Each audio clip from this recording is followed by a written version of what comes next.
Thank you very much, John, and thank you to your team and for Race Alliance Wales for organising this meeting, because I think this bill is really going to poison the water of community harmony, because what it proposes is to criminalise people who occupy land temporarily they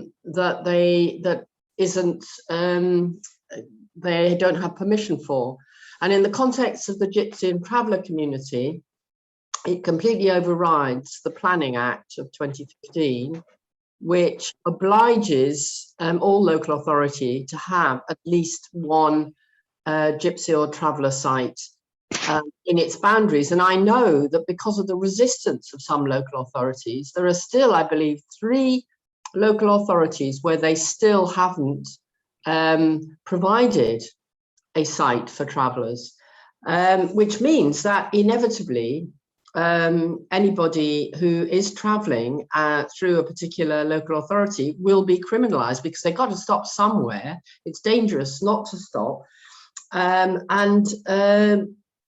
You know, that this is just desperate, really. And so I thought it was really important that we had a discussion about the implications of this before we get to vote on next Tuesday on this bill, and as to whether we should chuck it out. And I do hope there are representatives from all of the parties in the Senedd here. Over to the next speaker. Thank you, John.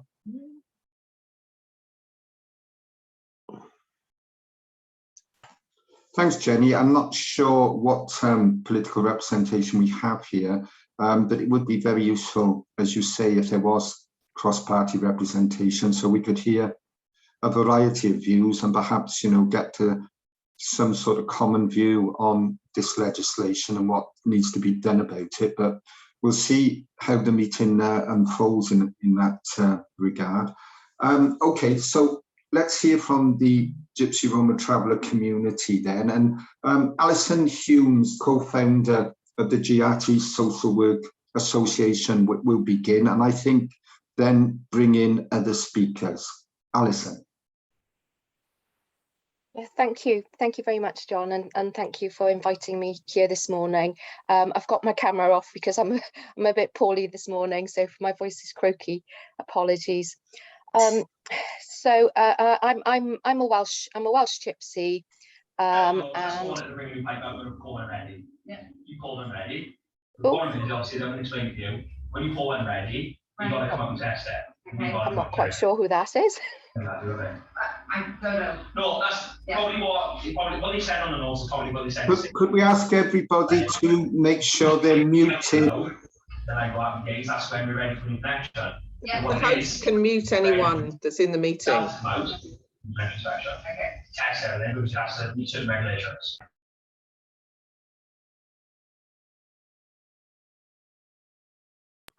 Carry on, Alison.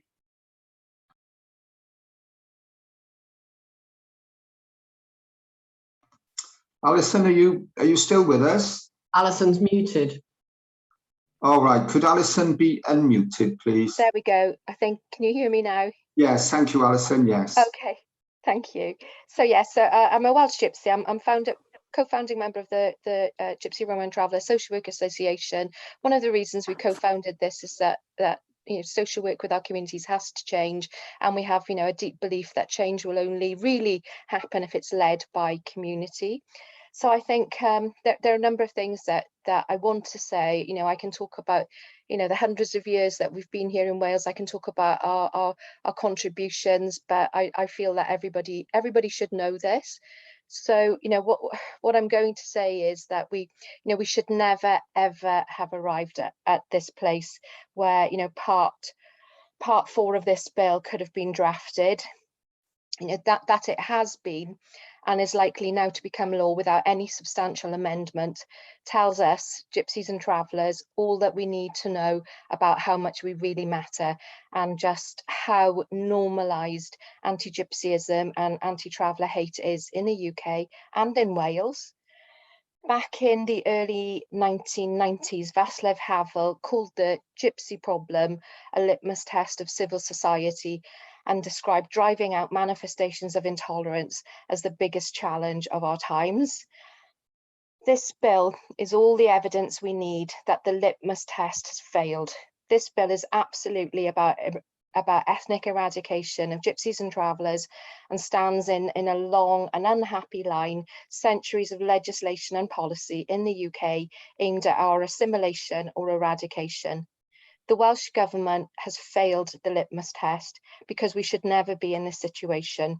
Even with the bill as law, gypsies and travellers in Wales and those travelling through Wales should have been protected against the worst penalties of this bill. Wales could have set a standard, held the moral high ground. If Wales's legal commitment to assess accommodation needs, including stopping places, and then to provide for that assessed need for gypsies and travellers, was more than just words. We know in reality that they are just words. To quote probably the most famous environmental activist of all, it's blah, blah, blah, because assessed need has never been met. Why? Why not? Because of institutionalized racism and the acceptance and the normalization of anti-Gypsyism and anti-traveller hate in Wales too. There is no accountability placed on those local authorities who have failed to meet assessed need. So when this bill becomes law, all of those families living on unauthorised encampments, because the Welsh Government has given them no other choice, despite a legal duty to do otherwise, face having their homes removed, a fine or imprisonment, without speaking to the trauma such acts will visit on those families. Families and children who live with racism, prejudice and discrimination every single day of their lives.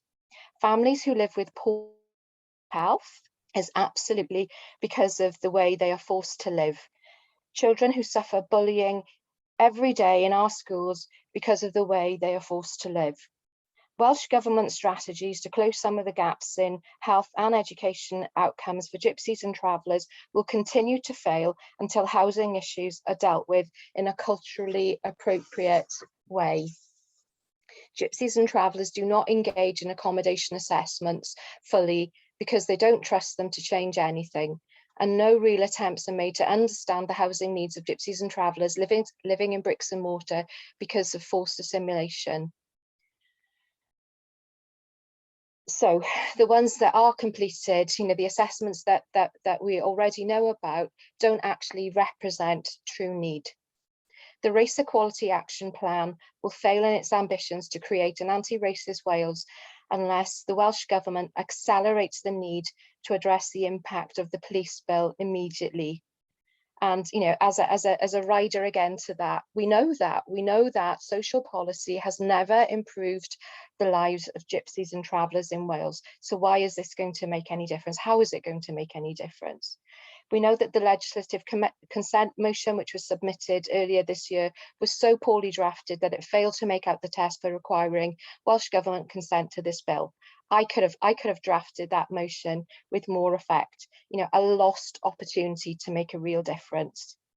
Things will only change for our people when we have representation as councillors and as members of the Senedd. Until systemic anti-Gypsyism is wiped out, we will continue to be locked out of true equality and inclusion.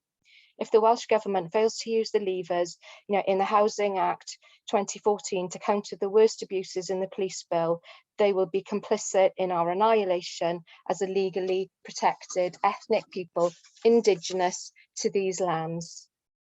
No more blah, blah, blah. Thank you. And I think I'm going to hand over to Tom Hendry now. Okay, thank you, Alison. Tom?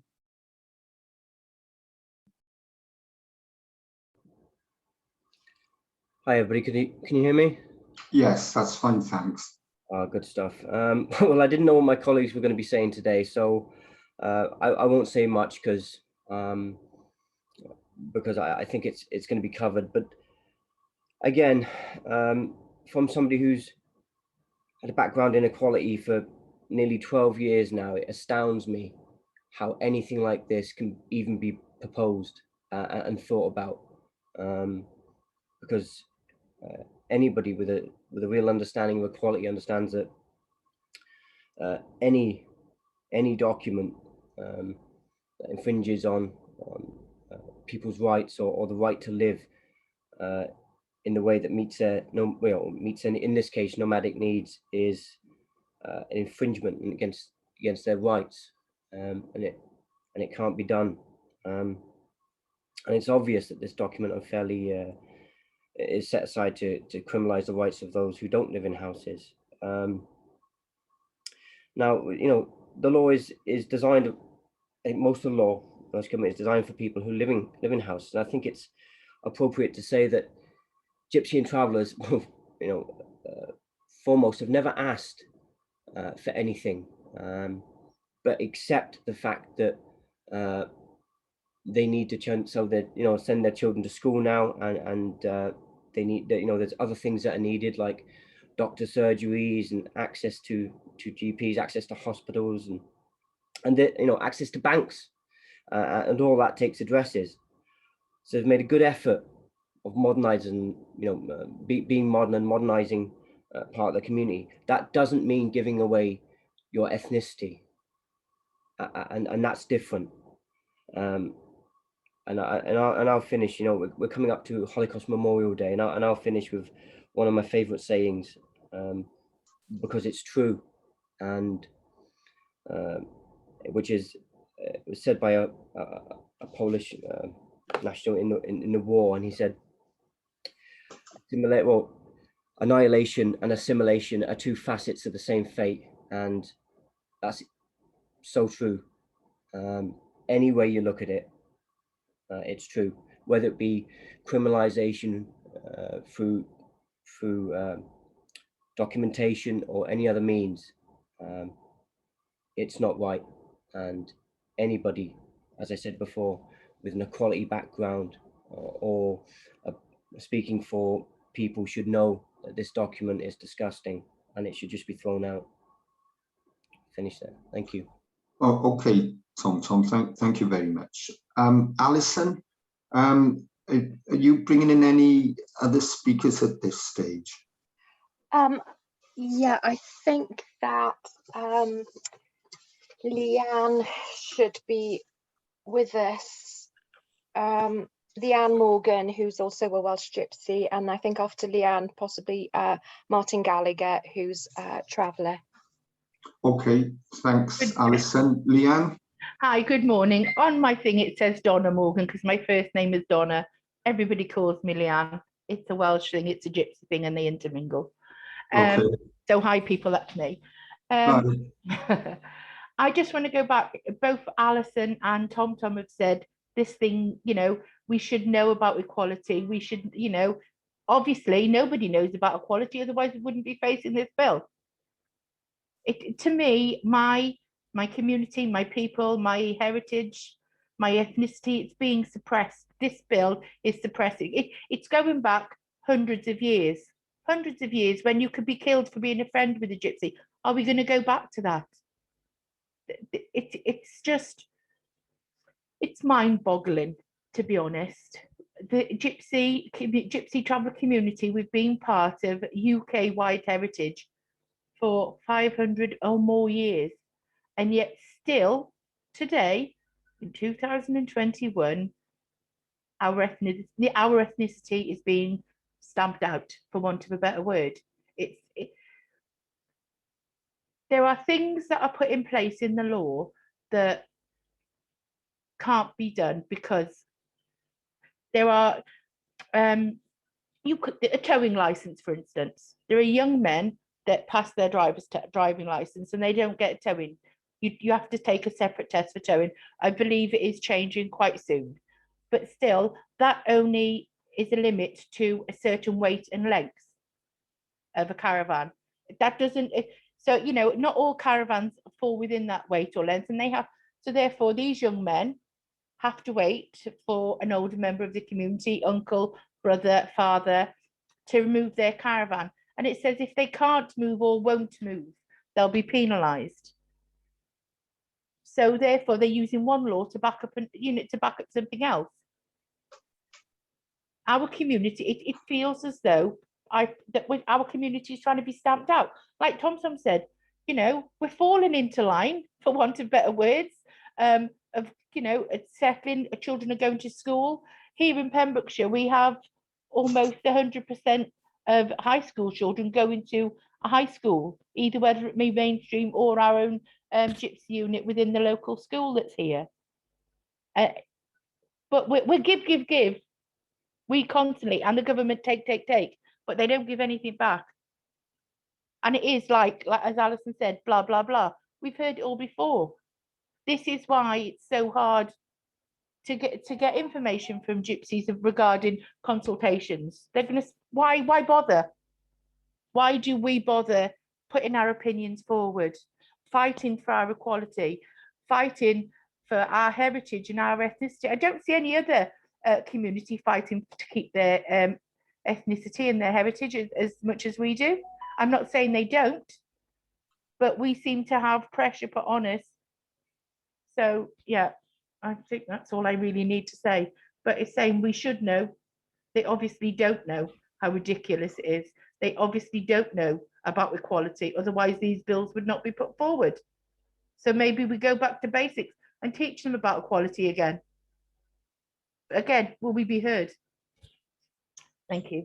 Well, okay, thank you very much, Leanne. And Martin Gallagher then? Morning, everyone. Yeah, I'm not going to try and repeat what everyone else has said. I'm just kind of to let you know that we're all exhausted, we're all tired, we're all drained. I personally have been doing this for about 13 years. You know, when it first came into my radar that GRT people were being thrown to the curb and being stepped upon and being completely left behind by those who voted in and were supposed to represent us. People I voted in were supposed to represent me. You know, I found it time for me to start to do something, and I met Trudy not long after, and she made me want to become an activism of sorts, and she made me want to try and make a change. You know, and it's still 2021, and like Leanne said, nothing's changed at all. We're actually in a worse position right now. You know, we're actually at a very real point in a crossroad where you know, our ethnicity is about to be stripped of us and chucked out the window. And that's worrying for me. It's worrying for my kids. It's worrying for any person who respects any person's right to an identity, to an ethnicity, and to have a right to live who they are and who they want to be. You know, so yeah, we're drained, we're exhausted.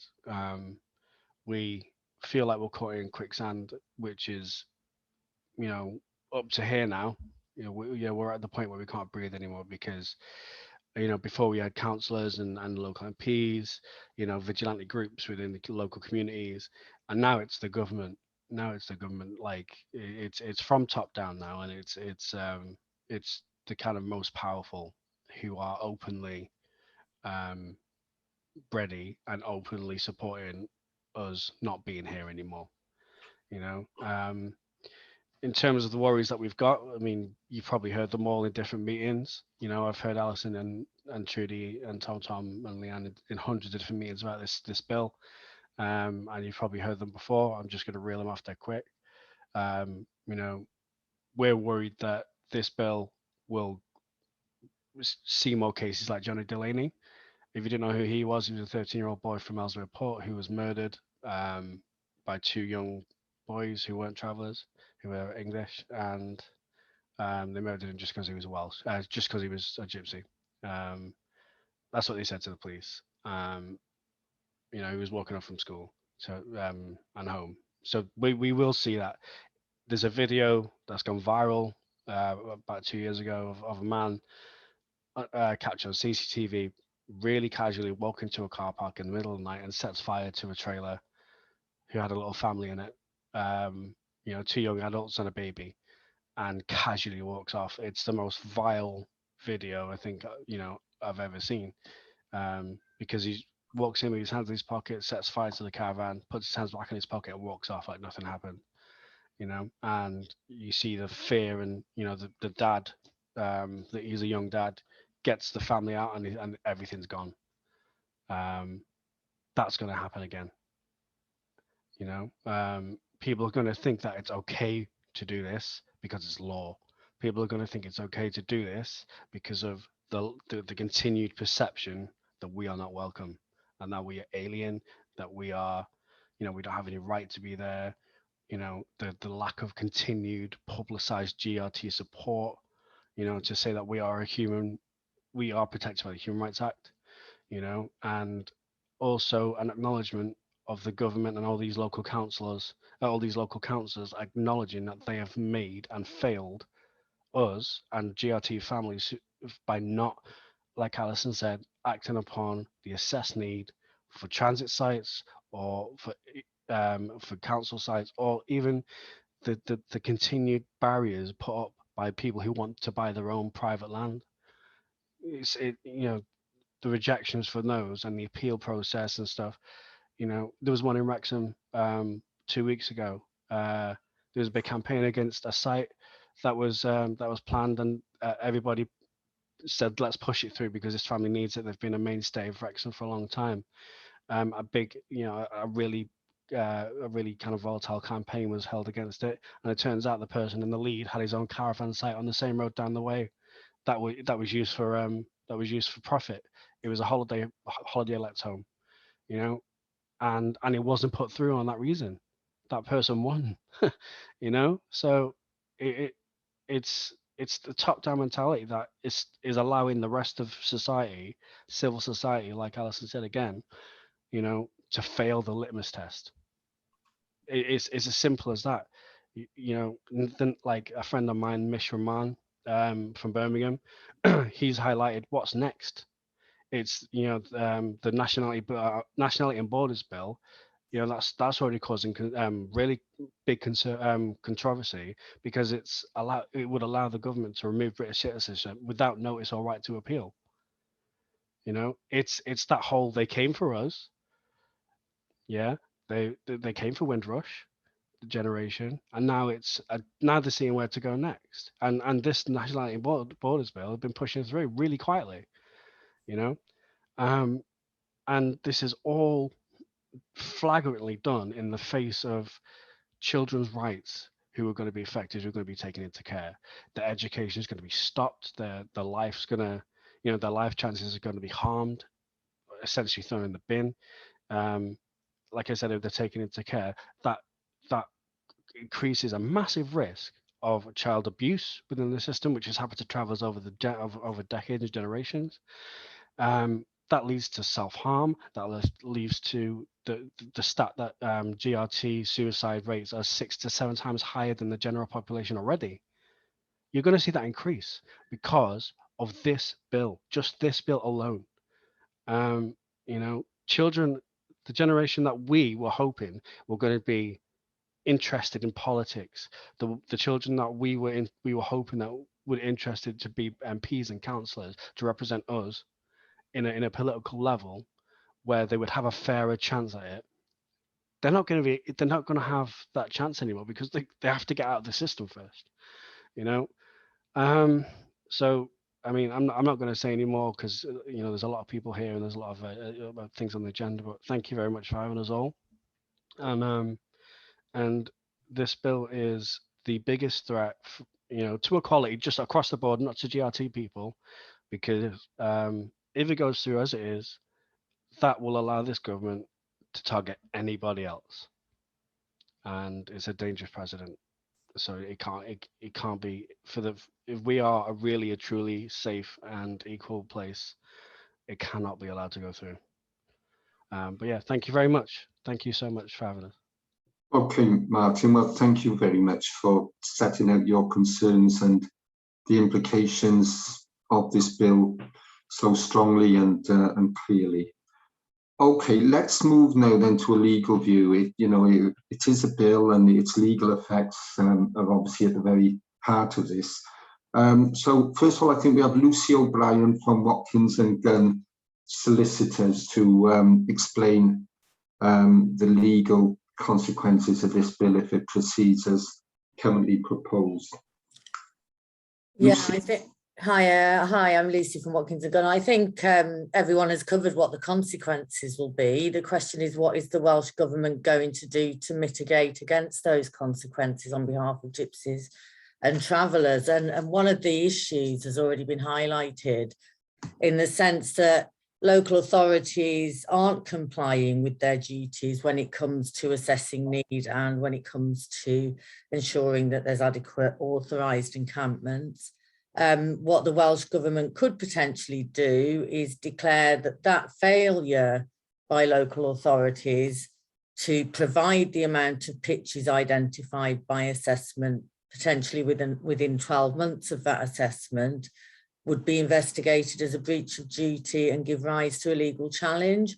I think there has to be, just because policing is not devolved, housing is devolved, and there are several steps that the Welsh Government can take to mitigate the effect, if we do end up with the wording of the bill as it is, to mitigate the effect that it's going to have on travellers. And I think the Welsh Government needs to be aware that there will be legal challenges brought both on compatibility of this legislation and against local authorities that are failing to comply with that duty, and therefore putting travellers in the position of being exposed to the bill unnecessarily. Lucy, in terms of the wording of the bill, as you've just said, the wording of the bill as it currently is, do you just want to set that out briefly as to, what might change in terms of the bill itself?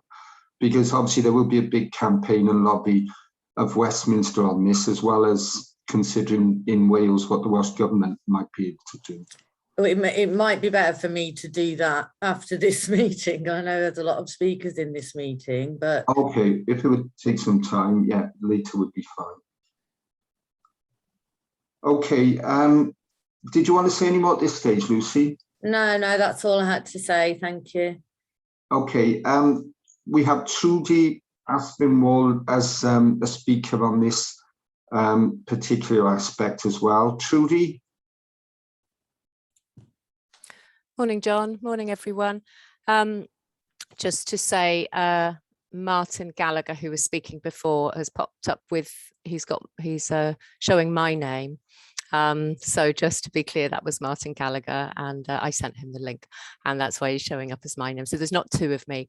Also just to say that I've just sort of stepped in just to add a little bit to this this section. We were hoping that there was some people who were going to be coming along and doing a more substantive bit on the legal view, and due to various issues going on at the moment, they weren't able to come. So Lucy and I've sort of stepped in just to kind of do a little bit here on this.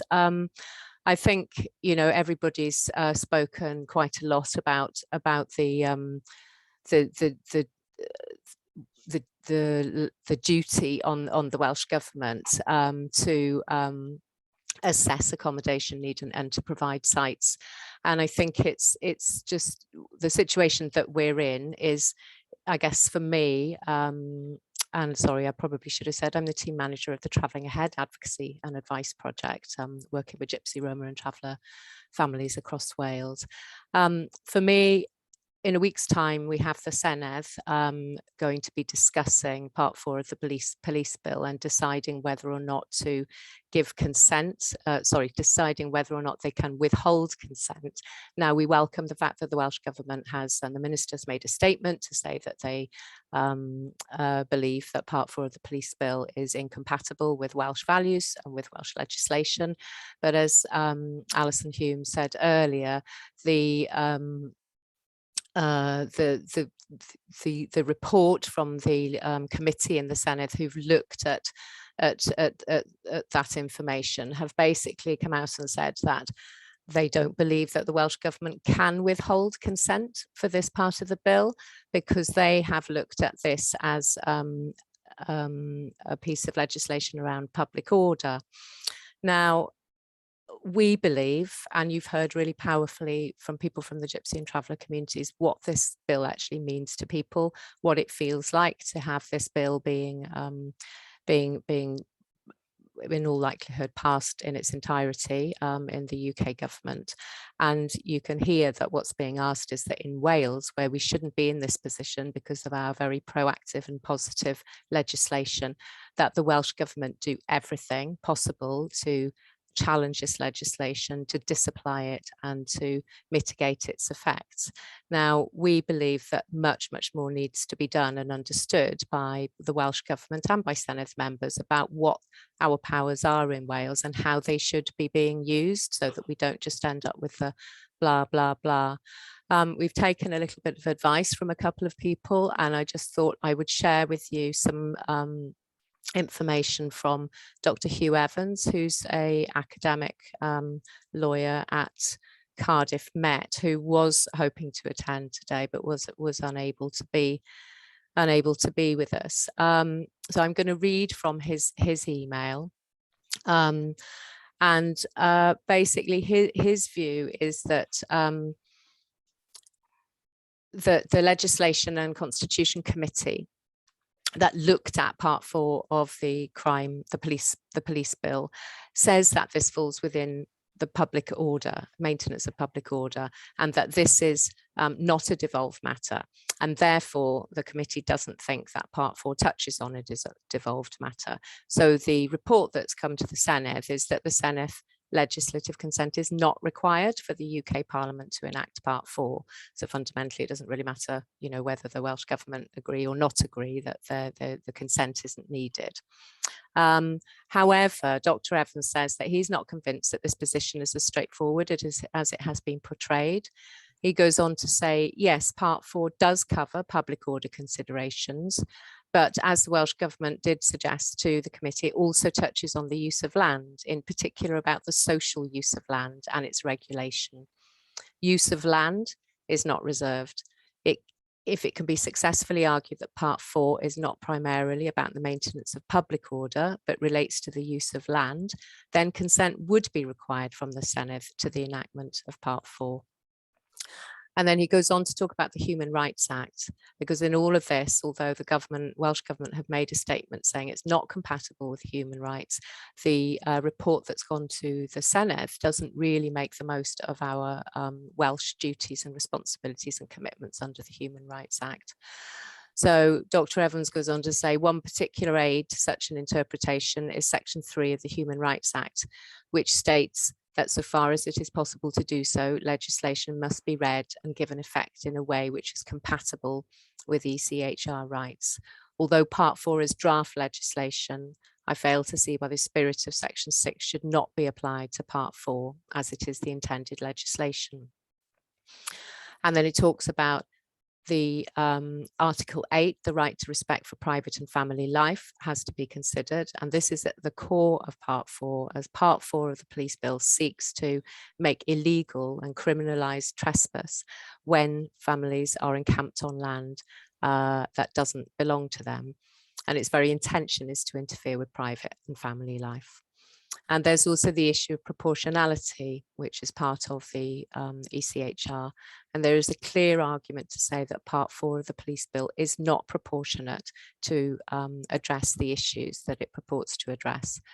And Part 4, as we've heard, could lead to, for example, division of families, confiscation of vehicles and home, children potentially becoming looked after, and significant impact on families' mental health and well-being, as well as on local authorities' resources. And so in assessing proportionality, account must also be taken of the relevant existing legislation and its effect, such as, for example, the Housing Act Wales 2014 and the duty, which is the only one in the UK, to provide accommodation for Gypsy and Traveller communities. And that's not just permanent accommodation, that is transit accommodation, of which, I know Jenny touched on this earlier, there are no transit sites, despite the fact that we have a 2014 Act with a duty on local authorities to assess and provide. There remain 6 years later, 7 years later, 0 transit sites in Wales. So there is absolutely nowhere for travelling gypsies and travellers to legally place their caravans. Dr. Hugh Evans's view is that there are a whole raft of human rights implications that actually the Senedd need to be considering alongside their alongside the Housing Act duties. And we feel really strongly that in next week's debate that Senedd members need to be questioning and challenging the Welsh Government on using their levers properly, and that would include, in my view, what Lucy has proposed there, that there needs to be a very clear message that enforcement action is going to be taken against local authorities who have failed completely in their duties. Many local authorities have failed in their duties. Every local authority has failed to provide any kind of transit sites or any kind of provision to support nomadic families travelling in Wales, which, if this bill comes in, leaves Welsh families in a position that they shouldn't have to be in. And we would like to see the Welsh Government questioned and challenged about this in the debate next week. Gypsy and traveller communities across Wales are coming to our advocacy service for support with trying to pass private planning for sites, and also coming to us to say we're not happy to take part in these assessments anymore. They don't lead to anything, and the credibility of the Gypsy Traveller Accommodation Assessment and the Housing Act duty is at 0, I would have to say, and people are disengaging from it because they do not see the democratic process offering any solutions at all that support Gypsy and traveller people, and action urgently needs to be taken by the Welsh Government. Thanks. Trudy, thank you very much, Trudy. Trudy, in terms of that LCM next week and the debate in the Senedd, will you, or have you already provided any briefing for members of the Senedd? We're in the process of. There will be something quite some sort of a summary briefing. Yeah, there will be. Yeah. Okay. Well, I think that'll be very useful. Okay, I think we've reached the Q&A section of our meeting today. Before we do go into the Q&A, are there any other members of the Senedd or indeed support staff who can represent the views of the members of the Senedd that they work for or have had instructions to that effect? Anybody want to say anything at this stage? Any MSs, particularly if there are any with different views to the ones that we've heard so far? Anybody? No. Okay. Well, let's have a general Q&A. John, Yeah? Sinead wants to come in, I think. Oh, okay. Hi, John. Yes, I'm Sinead Williams. I'm here representing Plaid Cymru. I'm the spokesperson for social justice and equalities. I'd like to thank everybody for the very powerful testimony this morning, and also like to thank Lucy and Trudy for that very useful briefing. Plaid Cymru rejects any policies that would criminalise the traditional ways of life of any ethnic minority or population in Wales. So we will definitely obviously be opposing this legislation. Obviously for us, it's about showing yet again the need to devolve criminal justice and policing in order that we, as in Scotland, as in Northern Ireland, are able to protect our people better from the ravages of the authoritarianism that we are seeing in Westminster. And as I think, as some of the speakers quite rightly have said in the chat, some legislation like this in a drip way can lead to some very awful circumstances, and I think we need to be mindful of that. So just to say, yes, we are here to support you, and we will definitely be opposing this with everything that we can. But I think we need to think about how often we're able to do this, how best we can do it, obviously taking on board what Trudy and Lucy said, and I'll be looking forward to receiving that brief from you, and we'll be making those arguments that you have said that we can in the first place try and ensure that the Welsh Government can mitigate as best it can against this awful legislation. Diolch. Okay, well, diolch yn fawr, Sioned. Thank you for that. Okay, general Q&A then. Who would like to ask a question of any of our speakers so far? Or just make a general point, but bear in mind that we haven't got a great deal of time. Can I ask a question, please? Yes, Alex, yes. Some of us don't need a site. Will the parties please stick up for people who just live really harmlessly by the side of the road as well? You know, because there's a whole bunch of us out here, and we're feeling pretty vulnerable at the moment because people like me haven't got any rights. So because I'm not a GRT Gypsy Traveller, that, you know, obviously I totally respect that they have that classification, and I think it's fantastic, you know, that they have that protection, but I haven't, and I know I'm a hard-working person. I live here, there's loads of people like me, and we also need some protection. Thank you, that's it really. Alex, in terms of what you're saying, you know, is this your general way of life? Because I think we know that with housing costs, quite a lot of people... Yeah, nothing to do with housing costs. And there's also a lot of misconceptions that I don't choose to live like this any more than a gay person chooses to be gay or a religious person chooses to believe, okay? I've lived like this for nearly 40 years. I've tried to settle down and it doesn't work. It just leads to chronic depression. There's a big community of us and we're just a bunch of oddballs that accept each other. Loads of us have got autism and we are like neglected children. I was homeless at 16. That's how I ended up on the road. I got picked up by what they used to call it then, the peace convoy. And since then, we've had loads of different names. We didn't choose them for ourselves. Other people chose them, depending on how they felt about us, usually medieval brigands. That was a good one. But, you know, yeah, this is an identity for thousands of people. And I know it's not a racial identity or an ethnic identity, but it is an absolutely ingrained part of what we are, in the same way as religion or gender alignment or sexuality or any of those other things that we accept. And so, yeah, you know, hi, Sam. Yeah, I'm not opposing the definition. I think it's great. I think it's fantastic that they have a definition. I don't seek a definition. I'm just saying that people like us are a bit left out of the loop by not having that definition. And so, but I think that we are valid. And, you know, I manage a community centre. I work hard for the local community. I pick up the rubbish of all the townies that leave all their rubbish around here. You know, I'm not doing anybody any harm, and I just do not see why anybody wants to take my home away from me and potentially put me in jail just because I live here. I mean, I'm going to show you my view this morning. Can you see? Yes, fantastic. Yeah? Yeah, amazing, yeah. This keeps me sane, right? I go crazy without it. So please don't force me into bricks and mortar, because I leave the country if that happens.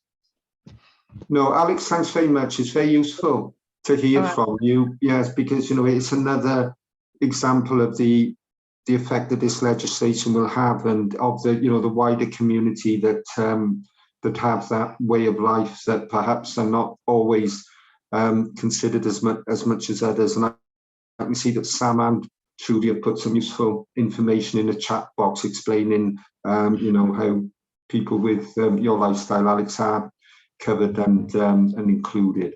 Thank you very much, Alex. Okay, anyone else? Hi, John. It's Alison. I've got my hand up. I just wanted to make a point about the draft statutory guidance, which has been published on managing and authorising encampments. And in the section on On welfare assessments, it's really significant that it says in there very clearly that the police and public bodies, and by public bodies, they especially are referring to social workers who will be called into undertaking those welfare assessments when there is enforcement action, says very clearly that public bodies and the police should not gold plate human rights and equalities legislation. So it's being the watering down of human rights of gypsies and travellers is being again reinforced in that draft statutory guidance. And you know, in my day job, I'm the National Director for Wales at the British Association of Social Workers, and in the next few days we'll be publishing an open letter to the Home Office where, you know, we are saying very, very clearly as a professional social work association that, you know, we will not and we cannot advise our social workers to do this. You know, it's against our code of ethics, it's a breach of human rights, and we will be issuing guidance to social workers who are called out, you know, to enforcement action. But I think it was important for Welsh Government to be, you know, again raising their objections very, very strongly to what it says in that draft statutory guidance. It's actually on page 13 and 14. Alison, thank you very much indeed, and I'm sure that will form part of the briefing that we get, which again will be useful. Nita Bacher has her hand raised. Nita. Good morning, all. Thank you, John, for this. The only thing I wish to add is that I support what Alison, Trudy, Lucy, and the others have said. Very, very important points. Their way of life is threatened. Why is it? Why is it that when we come to equality issues and the state does not take responsibility, we have research, we have words, at the end of the day, nothing happens. And I'll conclude by Alison's words, or the major words, blah, blah, blah. Take action, get on with this, please. Okay, thank you very much, Nita. Thank you. Anybody else want to speak at this stage? I can't see any other. Oh, did I see Jenny? Jenny? Thanks very much. I want to thank everybody for speaking so clearly as to why this is such a huge threat to travellers' way of life. Just to be clear, you know, I am hoping that the Senedd will withhold consent from this disgraceful bill, but that isn't the end of the story. As others have said, we have duties in relation to ensuring that sufficient encampments, whether they're temporary ones or permanent ones, are provided by local authorities. And some local authorities continue to dodge their obligations, and clearly things are coming to head in that regard. But I think one of the most important things we need to recognise is that the UK government is doing this deliberately because they think this is popular with the majority community. And so we have to be very mindful of that they are doing this deliberately, and the sort of language they're using in the statutory guidance is really very frightening. And we have to engage with people across Wales to understand just how disgraceful this is and how it undermines everybody's human rights by looking the other way. You know, who knows what they'll do next. So we have to stand up against this, but we have to engage the community at large to understand why this is so disgraceful.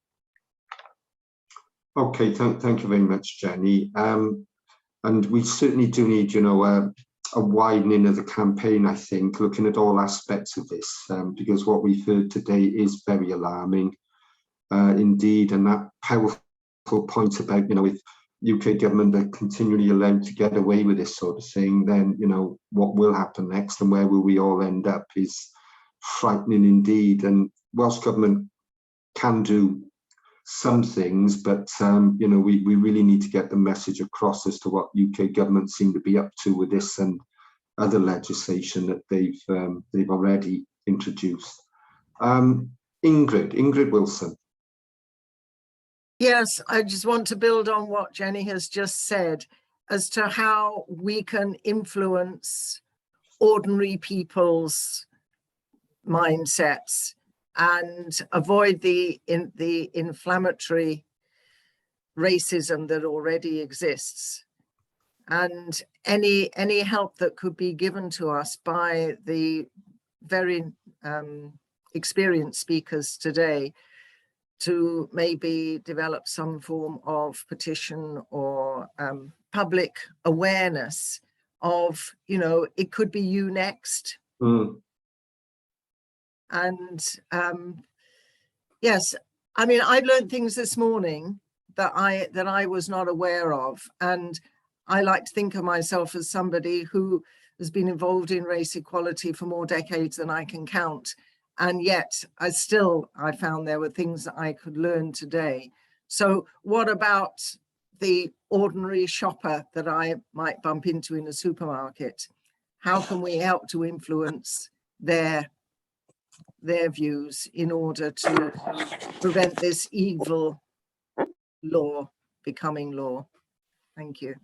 No, that's a very good point, Ingrid, because I think we're all very familiar with some very negative general attitudes in the community around Gypsy traveller issues, and you know there's a long history of that, isn't there? And trying to cut across that and, you know, get the correct messages across is quite a task, isn't it? I'm afraid we've only got time for one more speaker. I can see Bryn Hall has his hand raised. Bryn. Thanks, John. I'll try and be brief. I think what is really stark from this meeting is how tired people are. I've just really taken that away, how tired people are, and I find that really upsetting. You know, and I think something needs to be done. What makes me slightly uncomfortable really is that Welsh Government had tools to at least mitigate some of these issues that this bill is bringing in through the 2014 Housing Act. So it's just reiterating that point really, that there were tools available to Welsh Government. No enforcement action has been taken against any local authorities for not meeting the legislation. And I think there's a real failure there. I completely understand that there is need to you know, mitigate against what Westminster is doing, but there are tools that we have here in Wales that would help this situation, and I think that's a really stark point. So yeah, sorry, but that's what I have to say.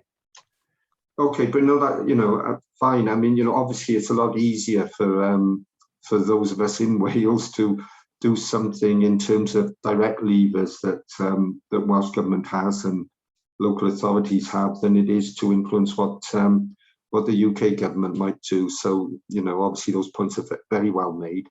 Okay, well, listen, thanks everybody for what's been a very powerful cross-party group meeting today. Obviously, the briefing will get to MSs as well as I'm sure everybody on this call, and we'll see what happens. But you know, obviously, it's not just about what happens in the Senedd; it's about the much, you know, wider campaign that you know might be undertook, and lots can go around that. And you know, it's something that has to be built and sustained. It's not just about any one, you know, occasion in the Senedd or anywhere else.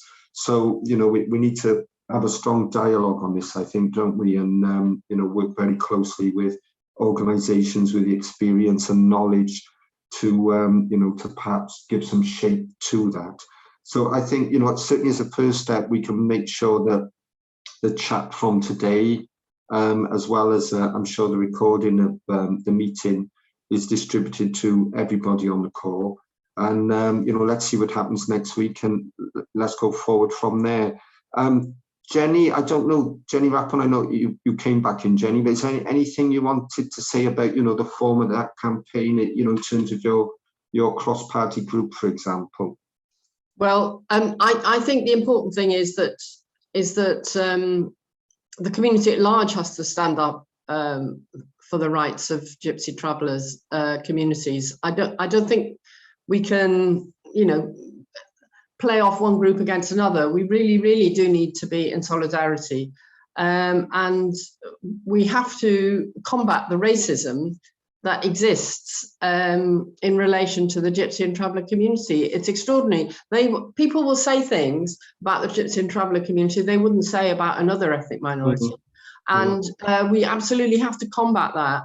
And I'm afraid there's one or two of our colleagues in the Senedd who come in recently who've said things that are breathtaking, you know, about why a particular local authority should be exempt from providing encampments for gypsies and travellers. It's like, hello. So we absolutely have to push back on that. And we need the whole community to feel that this is, you know, that it's all our problems, because if we allow this UK government to pick off one community, they'll soon be picking off another. Yeah, okay, well, thanks, Jenny. Certainly local authorities have a key role, haven't they? Because you know, they've all got their policies on paper, as it were, in terms of equality and inclusion, and they've got many key responsibilities as far as the Gypsy traveller community is concerned. So, you know, I take the point people have made about enforcement and, you know, how Welsh Government is taking forward that relationship with local authorities and making sure that, you know, they do meet their obligations. But okay, well, listen, thanks to everyone. We will circulate the briefing, the chat and the recording, as we said. We'll see what happens next week, and we'll go forward from there. There's only one other matter for this cross-party group today. It's a formality, really, in terms of our internal organisation, and that is we have a sort of rotating secretariat, and now at this meeting there is scheduled to be a handover from East as the secretariat to Race Council Cymru. So I'd just like everybody to agree that that happens, really. Is everybody content with that? Yes, okay, fine. So Race Council Cymru will be the secretariat from here on. Okay, well, thank you all very much. You know, it's been an interesting and very alarming meeting, and let's see how we go on from here. Thank you very much.